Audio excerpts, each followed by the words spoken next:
পটলগুলো দেখতে ভীষণ সুন্দর লাগতেছে, তাই না? আসসালামু আলাইকুম এভরিওয়ান, সবাই কেমন আছেন? নতুন আরও একটি ব্লগে আপনাদের সবাইকে জানাচ্ছি স্বাগত। আজকের ব্লগে থাকছে সুন্দর সুন্দর পটল ভাজি। আজকের পটলটা মেইন আমার ছেলের আবদারে করা।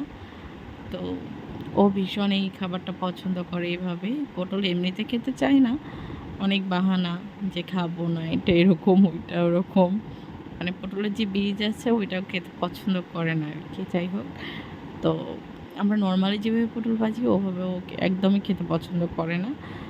ওর হচ্ছে এরকম ডিজাইন করা পটল খেতে ভালো লাগে আর কি। ও আজকে আমাকে বলতেছে যে কোনো এক বিষয় ওর সাথে আমার মান অভিমান হয়ে যায় আর কি। তো সে পর্যায়ে ও আমার সাথে কথা বলতেছিল না। তো তখন আমি ভাবলাম যে ওকে একটু সুন্দর করে এই খাবারটা বানিয়ে দেওয়া যাক। ওকে আমি যখন ডাকতেছিলাম যে বাবু দেখো তোমার জন্য আমি ফুল পটল রান্না করতেছি, ও মানে আমার কথা প্রথমত অভিমান করে শুনতে ছিল না। পরে যখন ফুল পটল বলেছি ও অলরেডি চলে এসেছে, ওর ভাষায় এটা ফুল পটল আর কি। তো যাই হোক, ও এটা খেতে ভীষণ পছন্দ করে, আর ওর জন্য তৈরি করতেও আমার ভীষণ ভালো লাগে। আর আমরাও পাশাপাশি এটা খেয়ে থাকি, ভালো লাগে। ফ্লেভারটা একটা মানে যে অর্গানিক একটা পটলের ফ্লেভার, সেই ফ্লেভারটা পাওয়া যায়। তো এখানে অলরেডি হয়ে গেছে, দেখুন অনেকটাই হয়ে গেছে, এরকম ডিজাইন ডিজাইন হয়ে গেছে। ও আর খাবারের যদি এরকম ডিজাইন হয়, খাবারের আগ্রহটাও বেড়ে যায় আর কি। তো সব মিলিয়ে ওর এই পটলটা খেতে ভীষণ ভালোবাসে। ও এটা পেলে আর কি অনেক খুশি হয়। ওকে সব ডেকোরেশন করা খাবার খাওয়াইলে ও মানে আরও আকর্ষণ হয়, সেই খাবারটার প্রতি আগ্রহ দেখায়।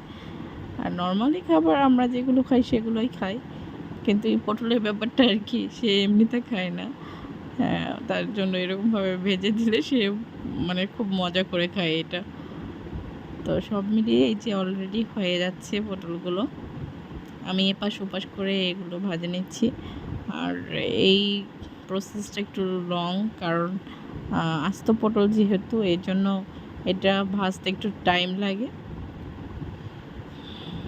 তো সময় নিয়ে আমি সুন্দর করে ভেজে নিচ্ছি। আবার কাঁচা কাঁচা একটু ভাব থাকলে ওটাও পছন্দ করে না, একটু মচমচে টাইপের হতে হবে, তাহলে ও খেতে ভীষণ পছন্দ করে এটি। তো সব মিলিয়ে এটা তো ভাজা শেষ করে দিলাম। আবার আমরা নর্মাল কিছু পটল যেভাবে ভাজি ওভাবে ভাজতেছিলাম আর কি।